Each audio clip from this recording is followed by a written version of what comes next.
Calvary స్వరము నీ కొరకే, కల్వరి స్వరము నీ కొరకే.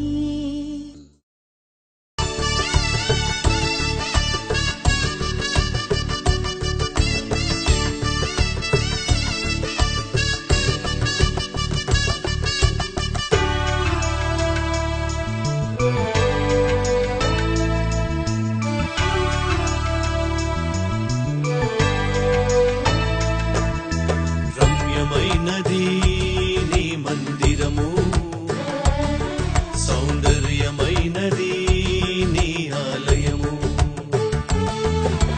రమ్యమైనది నీ మందిరము, సౌందర్యమైనది నీ ఆలయము. అద్భుతమైనది నీ పరలోకము, శ్రేష్టమైనది నీ సియోను పురము. అద్భుతమైనది నా పరలోకము, శ్రేష్టమైనది నా సియోను పురము. రమ్యమైనది బహుశ్రేష్టమైనది, రమ్యమైనది బహుశ్రేష్టమైనది, రమ్యమైనది సౌందర్యమైనది నీ ఆలయము.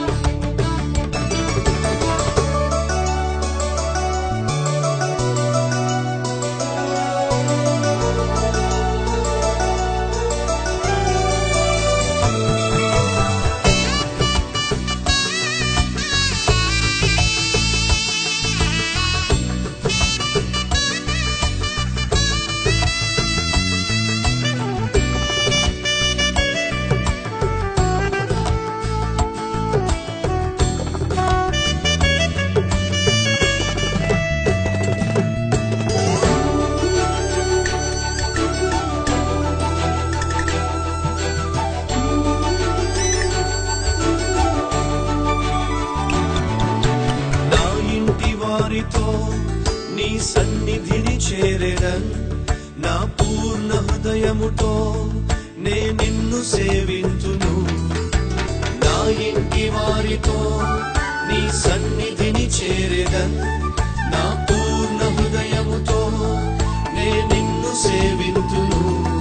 నీ వాక్యము చేత నన్ను నింపుమయ్యా, నీ సన్నిధిలోనే నిరతము నిలుపుమయ్యా. నీ వాక్యము చేత నన్ను నింపుమయ్యా, నీ సన్నిధిలోనే నిరతము నిలుపుమయ్యా. నీ సన్నిధిలోనే నిరతము నిలుపుమయ్యా.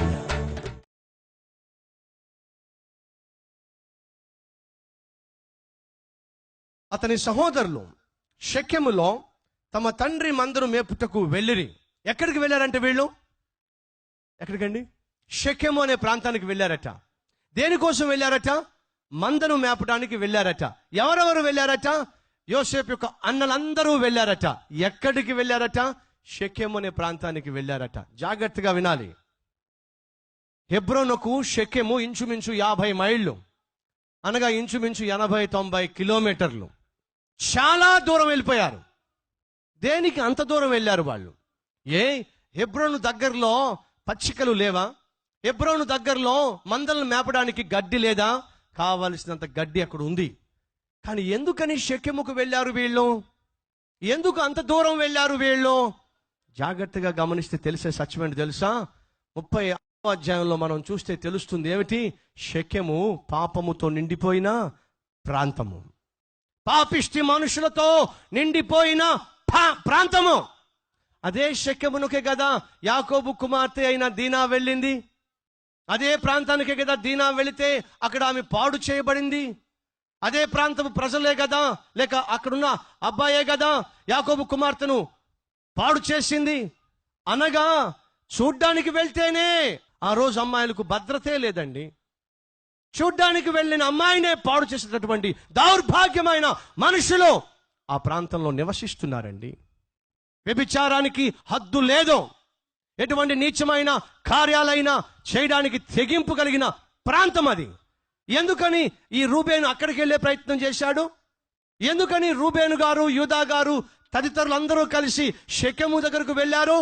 జాగ్రత్తగా మీరు పరిశీలన చేస్తే రూబేను మంచోడు కాదు, యూదా గారు కూడా మంచోడు కాదు, ఈ సహోదరులు ఎవరు మంచోళ్ళు కాదు, వీళ్ళు పాపిష్టోళ్ళు. రూబేను గురించి బైబిల్లో ఏముంది తెలుసా? చూద్దామా ఒక మాట. రూబేను ఎవరట? 35వ అధ్యాయము 22వ వచనము. ఇశ్రాయేలు ఆ దేశంలో నివసించుచున్నప్పుడు రూబేను వెళ్ళి తన తండ్రి ఉపపత్ని అయిన బిల్హాతో పాపిష్టి పనిచేశాడు. ఈ రూబేను ఎవరండి? తన తండ్రి భార్యతో పాపము చేసినటువంటి నీచమైన వాడు, పాపానికి అలవాటు పడిపోయిన వాడు. ఇప్పుడు వీడికి ఏం కావాలి? పాపము చేయడానికి అనుకూలమైన స్థలం కావాలి, పాపము చేయడానికి అనుకూలమైన ప్రదేశం కావాలి. ఇప్పుడు వారికి షెకెము దొరికింది. దేనికి? పాపము చేయడానికి అనుకూలమైన స్థలము. దూర ప్రాంతము, ఎవడు చూడ్డు, నా అన్న వాళ్ళు ఉండరు, చూసి ఇంటికి వచ్చి చెప్పేవాళ్ళు ఉండరు. కాబట్టి దూరంగా వెళ్ళిపోవచ్చు, దూరంగా వెళ్ళి ఏ పాపమైనా చేయొచ్చు. జాగ్రత్తగా బైబిల్లో మీరు చూడండి, ఎవరెవరైతే దూరంగా వెళ్ళారో అలా దూరంగా వెళ్ళిన అందరూ కూడా దేవునికి దూరం అయ్యారు. ఎగ్జాంపుల్, దేవుడు సంసోనుని పిలిచాడు. దేని కొరకు? ఫిలిష్తీయులను జయించడం కొరకు. ఫిలిష్తీయులను జయించడానికి సంసోను నాజీరు చేయబడ్డాడు. అలా నాజీరు చేయబడిన సంసోనట ఒకరోజు ఫిలిష్తీయుల ప్రాంతంలో తిమ్నాతు అనే ప్రాంతానికి వెళ్ళాడట. ఏం పనో చెప్పండి దీనికి. ఎక్కడికి వెళ్ళాడు? తిమ్నాతు అనే ప్రాంతానికి చక్కర్లు కొట్టడానికి వెళ్ళాడు. శత్రువుల యొక్క సరిహద్దుల్లోకి, శత్రువుల యొక్క దేశంలోకి, శత్రువుల యొక్క ప్రదేశంలోకి, తనకు భద్రత లేని, తనకు క్షేమము లేని, తన సాక్ష్యానికి సేఫ్టీ లేనటువంటి ప్రాంతానికి ఎందుకు సంసోను వెళ్ళాలి? జాగ్రత్తగా వినండి. ఈరోజు వాక్యం వింటున్న నా ప్రియ సహోదరుడా, నా ప్రియ సహోదరి, అనేక సార్లు నువ్వు వెళ్ళకూడని చోట్లకి వెళ్తున్నావు. దేవుడు లేని చోట్లకు, దేవుడు ఉండని చోట్లకు నీ స్నేహితులతో పాటు వెళ్తున్నావు, నీ ఫ్రెండ్స్తో పాటు వెళ్తున్నావు, నీ బంధువులతో పాటు నువ్వు వెళ్తున్నావు. హద్దులు లేకుండా జీవించడానికి పరుగులు తీస్తున్నావు. సంసోను సరిహద్దులు దాటాడు, సంసోను బౌండరీ దాటాడు. A boundary? దేవుడు లేనటువంటి బౌండరీ లోపలికి వెళ్ళాడు. ఏమైంది? తిమ్నాతుకు వెళ్ళి ఒకతను చూశాడు. దేవుని కోసం జీవించవలసిన వాడు, రోషంగా బ్రతకవలసిన వాడు శత్రువుల అమ్మాయిని చూశాడట. ఆ అమ్మాయిని చూసి లవ్ ఎట్ ఫస్ట్ సైట్ అంట. ఏంటంట? లవ్ ఎట్ ఫస్ట్ సైట్ అంట. చూసిన వెంటనే ప్రేమలో పడిపోయాడంట మహానుభావుడు. 14వ అధ్యాయం 1వ వచనంలో తిమ్నాతుకు వెళ్ళి ఒక అమ్మాయిని చూశాడు. 15వ అధ్యాయం 1వ వచనంలో తిమ్నాతుకు వెళ్ళి తన భార్యను చూడడానికి వెళ్ళాడు. 16వ అధ్యాయం 1వ వచనంలో వేశ్యను చూడడానికి వెళ్ళాడు. దేవుణ్ణి చూడవలసిన సంసోను ఎప్పుడైతే అమ్మాయిని చూడడం మొదలు పెట్టాడో తన జీవితం తల్లక్రిందులైపోయింది. దేవుని యొక్క సన్నిధిని కలిగి ఆయన యొక్క టెరిటరీలో, ఆయన నివసించే చోట, దేవుని కాపుదలలో, దేవుని యొక్క సన్నిధిలో దినదినము ఎదిగి దేవుని కొరకు రోషంగా జీవించవలసిన సంసోను దేవుడు లేనటువంటి చోట్లకు వెళ్లే ప్రయత్నం చేశాడు. ఏమైంది? సంసోను తన శక్తిని పోగొట్టుకున్నాడు, సంసోను తన భక్తిని పోగొట్టుకున్నాడు, సంసోను దేవుడితో ఉన్న సమాధానాన్ని పోగొట్టుకున్నాడు, దేవుని యొక్క ఆత్మనే పోగొట్టుకున్నాడు. ఆఖరికి ఏ కళ్ళు అయితే నమ్ముకొని అమ్మాయిని చూసుకుంటూ కూర్చున్నాడో ఆ కళ్ళే కదా ఫిలిష్తీయులు పొడిచి పడేశారు. దిక్కుమాలిన వాడిగా అందరూ అన్యులు హేళన చేస్తూ ఉంటే ఆఖరికి దేవుడికి ప్రార్థన చేశాడు. ప్రభువా, దేవా, ఒక్కసారి నన్ను జ్ఞాపకం చేసుకో. ఎందుకు ఆ దుస్థితి? ఎందుకు ఆ పరిస్థితి? ఎందుకు ఆ బలహీన స్థితి? ఎందుకు ఆ బందీగా ఉండే పరిస్థితి? ఎందుకంటే తాను వెళ్ళకూడని చోటుకి వెళ్ళాడు. తిమ్నాతు వెళ్ళవలసిన ప్లేస్ కాదు. ఉన్నారా ఈ రోజు నా ప్రియ సహోదరులు వెళ్ళకూడని చోట్లకు వెళ్ళేవాళ్ళు? రాత్రులు అయితే తిరగకూడని సందుల్లో తిరిగేవాళ్ళు, గొంతుల్లో తిరిగేవాళ్ళు, చీకటి ప్రాంతాల్లో తిరిగేవాళ్ళు. ఎవరైతే ఈ రోజు ఉన్నారో జాగ్రత్త, నీ తప్పుడు తిరుగుళ్ళే ఒకరోజు నీ జీవితాన్ని నాశనం చేస్తాయి, నీ కుటుంబాన్ని కూలదోస్తాయి. సంసోను లాంటి మహాబలాఢ్యుడే తప్పుడు తిరుగుళ్ళు తిరిగి వెళ్ళకూడని చోట్లకు వెళ్ళి నాశనం అయిపోయాడు. నీ తండ్రికి తెలియకుండా, నీ తల్లికి తెలియకుండా, కాలేజీకి అని చెప్పి తప్పుడు తిరుగుళ్ళు తిరుగుతున్న చెల్లె జాగ్రత్త, నీ తప్పుడు తిరుగుళ్ళు నీ జీవితాన్ని నాశనం చేస్తాయి. బాయ్ ఫ్రెండ్ అంటున్నావు, స్నేహితుడు అంటున్నావు, ప్రేమ అంటున్నావు, ప్రేమ ముసుగులో నీచమైన కార్యాలు చేస్తున్నావు. జాగ్రత్త, ఆ ప్రేమే నీ జీవితాన్ని నాశనం చేయగలదు. ఆ పాపిష్టి స్నేహమే వివాహం కాక మునిపే నిన్ను గర్భవతి చేయగలదు. ఆఖరికి అబార్షన్ చేసినటువంటి దిక్కు మాలిన స్థితికి ఈడ్చగలదు. ఏం పని తిమ్నాతులో సంసోనుకు? తిరిగే పని. ఏం పని షెకెములో రూబేను యూదా వారికి? పాపము చేయడానికి అనుకూలమైన చోటు. ఎవరు ఈ రూబేను? తన తండ్రి భార్యతో పాపం చేసేవాడటండి. ఒకరోజు ఒక చెల్లి వచ్చింది, ఏడుస్తుంది భయంకరంగా. ఎందుకు ఇంత ఏడుస్తున్నావు నాకు తెలియదమ్మా, చాలామంది బయట కూర్చున్నారు ప్రార్థనా సహాయం కొరకు, నువ్వేం ఏడుస్తా ఉన్నావు, ఏమిటో చెప్పమ్మా అని చెప్పి అడిగితే, అన్నా నాకు ఒక చెల్లి ఉందన్నా, 12 సంవత్సరాల చెల్లి అన్నా, మా చెల్లిని ఎవరైనా కాపాడుతారేమో అని చెప్పి ఆశ దగ్గరికి వచ్చానన్నా అని చెప్పింది. 12 సంవత్సరాల చెల్లి అంటున్నావు, కాపాడడం అంటున్నావు, అసలు సమస్య ఏంటమ్మా అని చెప్పి అన్నా మా ఇంటికి మా పెదనాన్న కొడుకు వస్తాడన్నా, ఎవరూ లేనప్పుడు వస్తాడన్నా, మాయమాటలు చెప్తాడన్నా, మాయమాటలు చెప్పి అసభ్యకరంగా ప్రవర్తిస్తాడన్నా, అలా ప్రవర్తించి నన్ను లోపరుచుకున్నాడన్నా, వరుసకు అన్నేనన్నా, కానీ చేసే పాపాలు అన్నీ ఇన్ని కావన్నా. ఉన్నారా ఈరోజు పిన్ని కూతురుకు అత్త కూతురుకు తేడా తెలియనటువంటి పాపిష్టి పిశాచితో నిండిపోయిన మనుషులు, వరస వాయ తప్పి జీవించేటటువంటి నీచమైన తత్వము కలిగిన వ్యక్తులు ఉన్నారా? రూబేను ఆ జాతికి చెందినవాడే. ఆ చెల్లి అంటుంది, మా పెదనాన్న కొడుకే వచ్చి నన్ను పాడు చేస్తాడన్నా, ఎవరికి చెప్పుకోవాలన్నా. అడిగా, మరి మీ అమ్మకి చెప్పొచ్చు కదమ్మా. మా అమ్మ అంది ఏంటో తెలుసా అన్న, ఎలాగో చెడిపోయావు కదే, సాయంత్రం వెళ్ళి వస్తూ ఒక 1000 రూపాయలు తీసుకురా అని చెప్పి సాయంత్రం అయ్యేసరికి నన్ను ఆ ఇంటికి ఈ ఇంటికి పంపించి ప్రతి సాయంత్రం 1000 రూపాయలు తెస్తే తప్ప ఒప్పుకోదన్నా. ఏం దారుణం అండి ఇది, ఏం భయంకరం అండి ఇది. ఒక అమ్మాయి యొక్క ఆక్రందన. తల్లి పాడైపోయి, తండ్రి పాడైపోయి, సహోదరుడు పాడైపోయి, ప్రతి ఒక్కరూ నీచమైన కార్యాలకు లొంగిపోతే ఈరోజు పరిశుద్ధమైన జీవితం సాధ్యమా అనేటటువంటి ప్రశ్న ఉదయించటం సహజమే. ఆ అమ్మాయి అంటుంది ఏమిటంటే, అన్న ఇప్పుడున్న కళ్ళు 12 సంవత్సరాలు మా చెల్లి మీద పడినాయి అన్న, మా చెల్లిని కాపాడే వాళ్ళు ఎవరైనా ఉన్నారా? పాపిష్టి మనుషులు మా జీవితాలతో ఆడుకుంటున్నారు. అయ్యో, ఈరోజు మనుషుల యొక్క మనసు ఎంత హీనంగా తయారైందంటే, జంతువులు ఏ రీతిగా వర్షం లేకుండా పాపాలు చేస్తాయో అంతకంటే హీనంగా మనిషి దిగజారిపోతూ ఉన్నాడు. భక్తుడైన బిల్లీ గ్రామ్ చెప్పాడు, ఇదే వ్యభిచార తరము అన్నాడు. ఏ తరం ఇది? వ్యభిచార తరము. తండ్రి భార్య దగ్గరికి వెళ్ళడం ఏమిటండి? పాపిష్టివాడు. మరి యూదా సంగతి ఏమిటి? యూదా ఏమో కోడల దగ్గరికి వెళ్ళాడు. కోడల దగ్గరికి వెళ్ళి వ్యభిచారం చేశాడు. ఎవరు వీళ్ళు? యోసేపు యొక్క అన్నలు. ఒకడేమో తల్లి దగ్గరికి వెళ్ళి పాపం చేస్తాడట, దుర్మార్గుడు. మరొకడేమో కోడల దగ్గరికి వెళ్ళి పాపం చేస్తాడట. వీళ్ళందరికీ షెకెము అనే పాపిష్టి స్థలము దొరికిందట. దేనికి? పాపము చేయడానికి అనుకూలమైన స్థలము. ఎవరికైనా ఈరోజు దొరికిందా పాపము చేయడానికి అనుకూలమైన స్థలము? పాపము చేయడానికి అనుకూలమైన గృహము, పాపము చేయడానికి అనుకూలమైన సందు గొంతు దొరికిందా నీకు? జాగ్రత్త. దేవుడు నిన్ను చూస్తున్నాడు. చూస్తూ మౌనంగా సహించడు. నీ పాపం పండిన నాడు తగిన శిక్ష విధిస్తాడు. అలా విధించిన నాడు తప్పించుకునే శక్తి గాని, తప్పించే నాదుడు గాని నీకు దొరకడనే సత్యము మర్చిపోవద్దు. రూబేను అటువంటి వాడు, యూదా ఇటువంటి వాడు, మిగిలిన సహోదరులు ఎటువంటి వాళ్ళు? పగతో, ద్వేషముతో, అసూయతో నిండిపోయిన వారు. వీళ్ళంతానట షెకెముకు వెళ్ళారట. దేనికి వెళ్ళారట?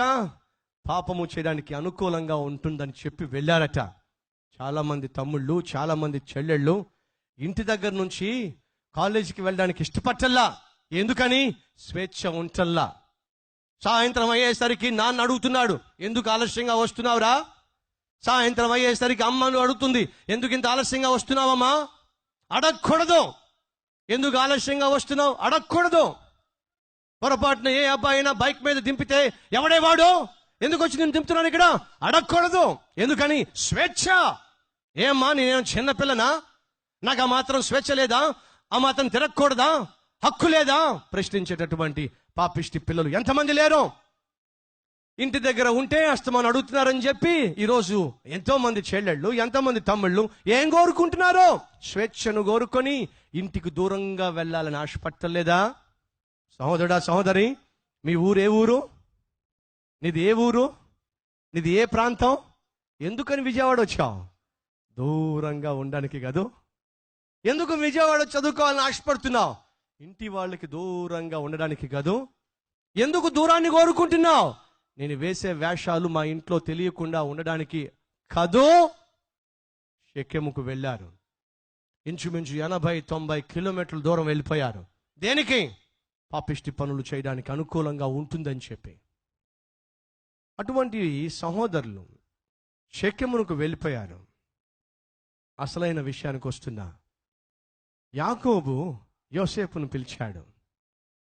పాపిష్టి మనుషులు పాపము చేయడానికి అనుకూలంగా ఉన్న స్థలాన్ని ఎన్నుకొని పాపిష్టి క్రియల కొరకు పరుగులు తీస్తూ ఉండగా, పాపముతో నిండిపోయి ఉండగా, అటువంటి మనుషుల దగ్గరకు యోసేపు అను తన ప్రియమైన కుమారుణ్ణి యాకోబు పిలుస్తున్నాడు. యాకోబు పిలిచి, యోసేపు, ఏంటన్నా, షెకెముకు వెళ్ళాలి. షెకెమునక? ఏం మాట్లాడుతున్నావు నాన్న, అది మంచి ప్రదేశం కాదు. లేదు నాయనా, నువ్వు షెకెముకు వెళ్ళాలి. అక్కడికి నీ సహోదరులు వెళ్ళారు, నా బిడ్డలు అక్కడికి వెళ్ళారు. వారు ఎలా ఉన్నారో, వారి క్షేమం ఏమిటో, బాగోగులు ఏమిటో నువ్వు వెళ్ళి తెలుసుకోవాలి. వారి క్షేమం కొరకు నువ్వు వెళ్ళాలి. నాన్న, చంపేస్తారు నన్ను వాళ్ళు. ఇప్పటికే నా మీద పేకల వరకు కోపం పెట్టుకున్నారు వాళ్ళు. నేనంటే ద్వేషం పెట్టుకున్నారు వాళ్ళు. నీతిమంతునని, యథార్థంగా జీవిస్తున్నానని, వారు చేసే పాపిష్టి పనులని నీ దగ్గరకు వచ్చి చెప్తున్నానని నా మీద వాళ్ళు కోపం పెట్టుకున్నారు. ఒకవేళ నేను వెళ్తే నాన్న నన్ను చంపేస్తారు. నాన్న, ఎక్కడికి వెళ్ళమన్నా వెళ్తాను కానీ నాన్న, షెకెముకు మాత్రం నేను వెళ్ళను. ఎక్కడికైనా వెళ్తాను కానీ నాన్న, అదిగో నీ కుమారుల దగ్గరికి మాత్రం నేను వెళ్ళను. వెళ్తే చంపేస్తారు నాన్న. నాన్న, నేను వెళ్తే మరలా తిరిగి వచ్చే గ్యారంటీ లేదు నాన్న. నాన్న, తిరిగి వస్తానన్న నమ్మకం నాకు కూడా లేదు నాన్న. వద్దు నాన్న, అక్కడికి వెళ్ళను నాన్న అన్నాడా యోసేపు? అన్నాడండి. యాకోబు తన కుమారుని పిలిచి, యోసేపు, నువ్వు షెకెముకు వెళ్తావా? దేనికి నాన్న? నా కుమారుల క్షేమం కొరకు. జాగ్రత్తగా వినాలి. నా కుమారుల యొక్క క్షేమం కొరకు షెకెముకు వెళ్తావా? యోసేపు వెంటనే చెప్పింది ఏమిటి? అలాగే నాన్న, నువ్వు ఎక్కడికి వెళ్ళమంటే అక్కడికి వెళ్తా. నీ బిడ్డల క్షేమం కొరకు నన్ను ఎక్కడికి నువ్వు పంపిస్తే అక్కడికి నేను వెళ్తా. ఎవరు కనిపిస్తున్నారు మీకు ఇక్కడ? యాకోబులో తండ్రి అయిన దేవుడు కనిపించడం లేదా? యోసేపులో ప్రియ కుమారుడైన యేసుక్రీస్తు కనిపించడం లేదా? యాకోబుకు యోసేపు ఏమవుతాడు? ప్రియమైన కుమారుడు. యేసుక్రీస్తు తండ్రి అయిన దేవుడికి ఏమవుతాడు? ప్రియమైన కుమారుడు. యేసుక్రీస్తుకు విచిత్రమైన అంగి ఉండేది, యోసేపుకు విచిత్రమైన అంగి ఉంది. యోసేపు తల్లి బెత్లెహేములో చనిపోతే యేసుక్రీస్తు బెత్లెహేములోనే పుట్టాడు. యేసుక్రీస్తుకు తండ్రి లేడు, యోసేపుకు తల్లి లేదు. యోసేపును యూదా అమ్మేశాడు, యేసుక్రీస్తును యూదాయే అమ్మేశాడు. తన సహోదరులే 20 వెండి నాణాలకు అమ్మేశారు, అక్కడ యేసుక్రీస్తును కూడా వెండి నాణాలకే అమ్మేశారు. యోసేపులో యేసుక్రీస్తు చక్కగా కనిపిస్తాడు. జాగ్రత్తగా వినండి. ఇప్పుడు యోసేపుతో అంటున్నాడు యాకోబు, నువ్వు షెకెముకు వెళ్ళు. ఇప్పుడు యోసేపు షెకెమునకు వెళ్ళడానికి సిద్ధపడ్డాడు. షెకెము దేనికి సూచన? పాపిష్టి లోకానికి సూచన. యాకోబు కుమారులు దేనికి సూచన? పాపంలో నిండిపోయిన పాపిష్టి మనుషులకు సూచన. యోసేపు ఇప్పుడు తండ్రి చేత ఎక్కడికి పంపించబడుతున్నాడు? పాపిష్టి మనుషుల మధ్యకు పంపించబడుతున్నాడు. దేని కొరకు పంపించబడుతున్నాడు? వారి క్షేమము కొరకు పంపించబడుతున్నాడు. అలా అక్కడికి వెళ్తే ఏం కాబోతుంది? యోసేపుకు క్షేమము లేనే లేదు. యోసేపు క్షేమాన్ని కోల్పోబోతున్నాడు, కానీ సహోదరుల యొక్క క్షేమాన్ని మాత్రం అనుగ్రహించబోతున్నాడు. What a great mystery behind this. ఎంత గొప్ప అద్భుతమైన మిస్టరీ, సువార్త మిస్టరీ దీని వెనుకుందో ఒకసారి ఆలోచించండి. నెంబర్ 1, యోసేపును పిలిచి, యోసేపు నువ్వు వెళ్ళాలి, నా కుమారులు క్షేమం కొరకు నువ్వు వెళ్ళాలి అని అన్నప్పుడు యోసేపు ఏం చేశాడు? అలాగే నాన్న వెళ్తా. What a submission, what a submission! ఎంత విధేయత!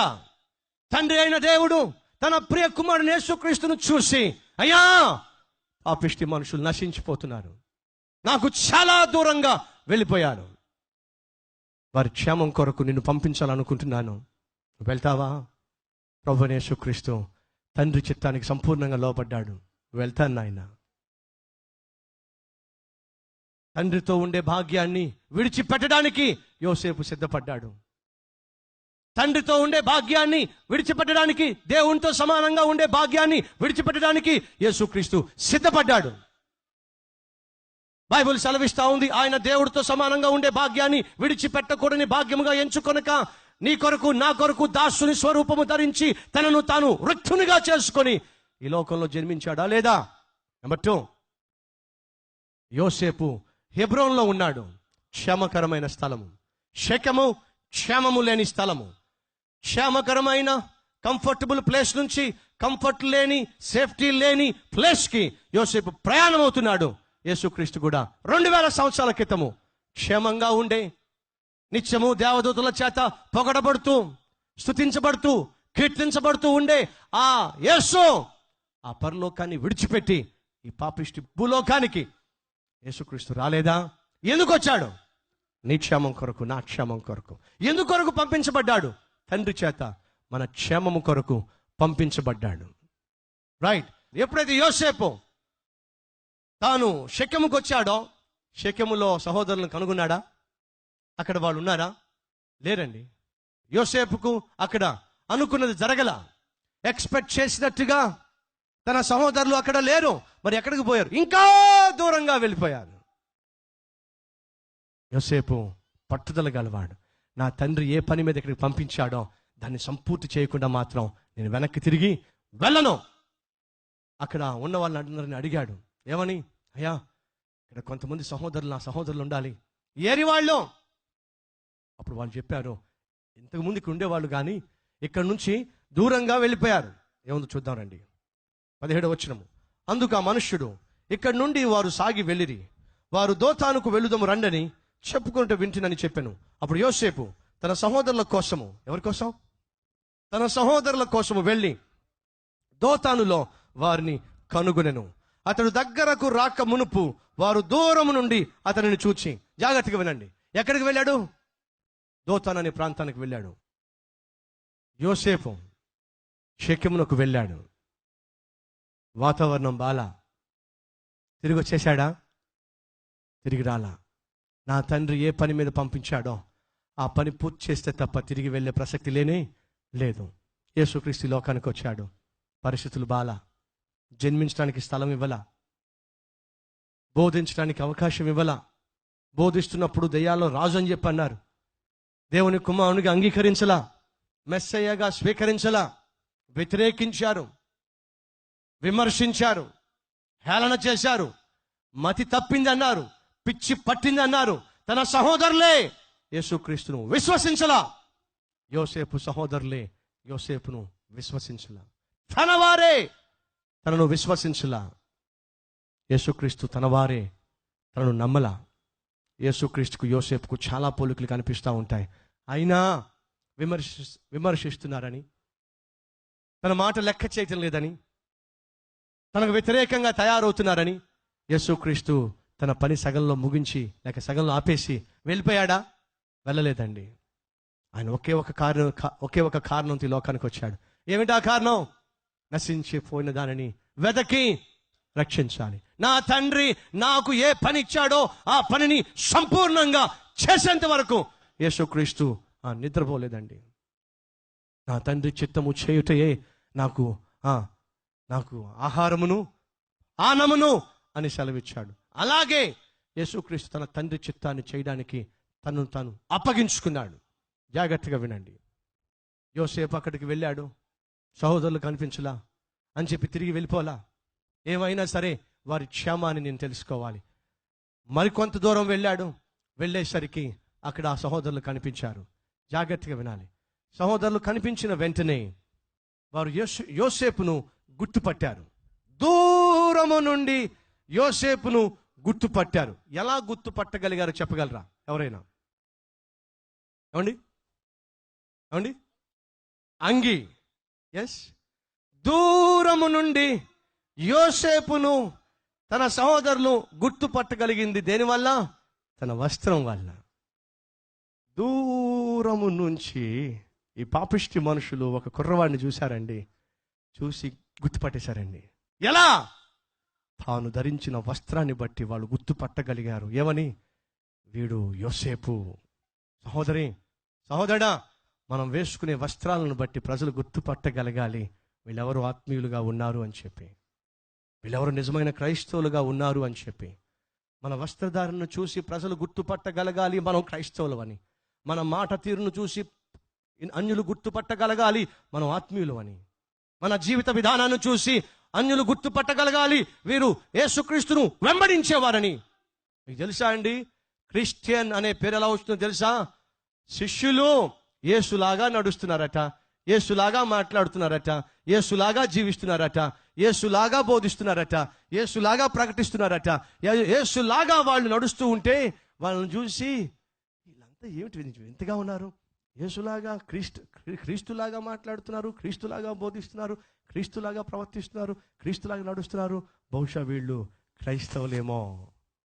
బ్రదర్స్, క్రైస్తవుడు అనే పెట్టిన ఆ పేరు క్రైస్తవుడు పెట్టుకుంది కాదు. క్రైస్తవుల్లో క్రీస్తును చూసిన అన్యులు పెట్టిన పేరు క్రైస్తవులు అని చెప్పి. ఏది అటువంటి తరము? ఈరోజు నా ప్రియ సహోదరి, నా ప్రియ సహోదరుడా, నువ్వు నేను మనము క్రీస్తు రక్తంలో కడగబడిన వారమైతే క్రీస్తులాగా జీవించడానికి పిలువబడ్డాం. క్రీస్తుని ఈ లోకానికి క్రియల్లో చూపించడానికి పిలువబడ్డాం. ఉందా అటువంటి జీవితం? మహాపరిశుద్ధుడు అయిన ప్రేమ కలిగిన తండ్రి, పాపిష్టి మనుషులమైన మా క్షేమము కొరకు నువ్వు బహుగా ప్రేమించిన నీ కుమారుని లోకానికి పంపించావు. అయ్యా, నీ కుమారుడు నీకు సంపూర్ణంగా లోబడి తనను తాను రిక్తునిగా చేసుకొని దాసుని స్వరూపము ధరించి శిలువ మీద మరణించేంతగా నీకు విధేయత చూపించాడు. మా క్షేమము కొరకు, మా రక్షణ కొరకు తనను తానే అయ్యా అప్పగించుకున్నాడు. ప్రభువా, ఎందరైతే ఈరోజు తమ పాపిష్టి స్థితిని చూసి నిన్ను క్షమాపణ కోరుతూ అయ్యా ఎప్పటి వరకు మా ఇష్టానుసారంగా మేము జీవించాం, వెళ్ళకూడని చోట్లకు వెళ్ళాం, తిరగకూడని చోట్ల తిరిగాం, చేయకూడని నిత్యమైన పాపాలు చేశాం, చాలు, ఇక నుంచి పరిశుద్ధంగా జీవిస్తాం, ఇక నుంచి నీతిగా జీవిస్తాం, ఇక నుంచి రోషము కలిగి జీవిస్తాం, ఇక నుంచి పౌరుషం కలిగి నీతిగా యథార్థంగా నిజమైన క్రైస్తవుడిగా దూరం నుంచే ప్రజలు మమ్మల్ని గుర్తుపట్టే విధంగా క్రీస్తును మాలో చూసే విధంగా మేము జీవిస్తాం.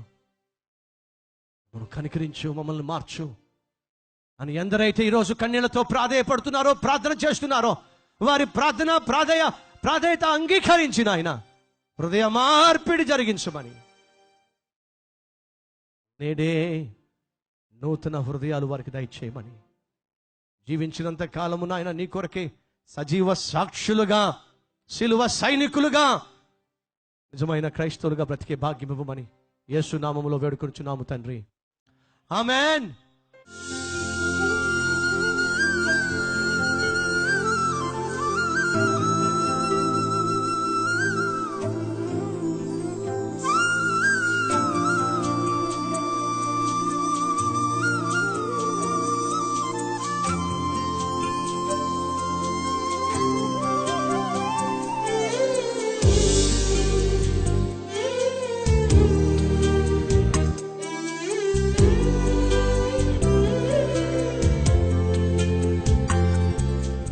Address Calvary, Post Box number 30, Kokatpalli, Hyderabad 72.